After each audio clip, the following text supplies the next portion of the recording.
Today we've offered tobacco to begin the process of hosting the Anishinaabe gathering with Southern Chiefs Organization and a Treaty 3 organization.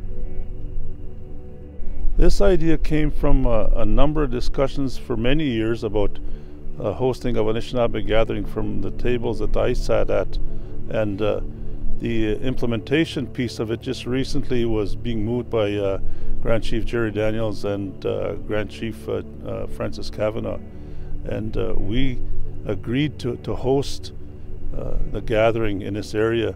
It's also known as Treaty 2 area, but also it's the lands of the Anishinaabe of Kisikonan. Well, we want to pull together the Anishinaabe peoples from Turtle Island.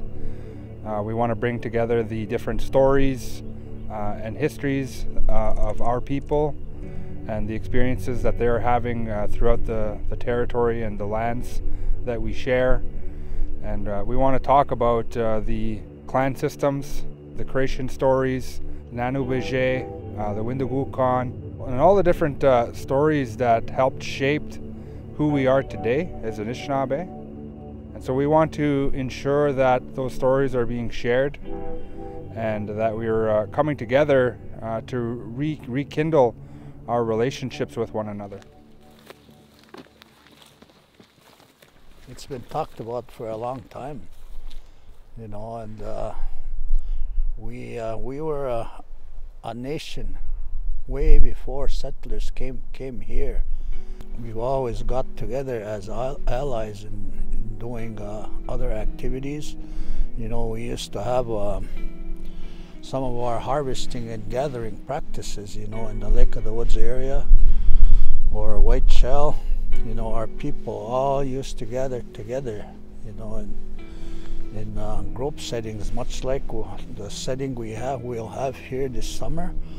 And it was not only a gathering for sustaining life in terms of maybe even economic development, but what they did was it was a social event also, where they'd have round dances, they'd have powwows, where they'd have ceremonies, naming ceremonies or feasts, or else healing. They had ceremonies like shake tents, sweat lodges, and that's where our strength from, you know, when we talk about sustaining our way of life, you know, our traditional governance. That's what we need to go back to. So that's one of the areas why we thought it very important that we need to reconnect, you know. So that's one of the reasons why we're gathering, is to come here and share. We were just asking people to bring rocks from their communities so that we can pile them all together here as a symbol of the nation coming back together once again. Well, we invite everybody to come and enjoy some good time outside, have fun, and visit with each other. You know, share your experiences as to what you've done each from your areas, and tell the stories about how we survived.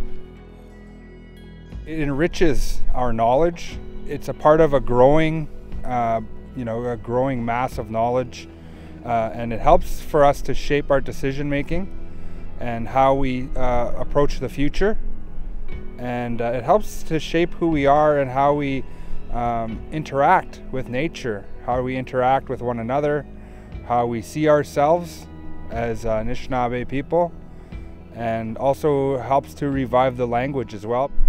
And I think it's really important that the young people and our elders have a place in which we can come and share our stories and spend time on the land. And this is a very great place for us to be doing that.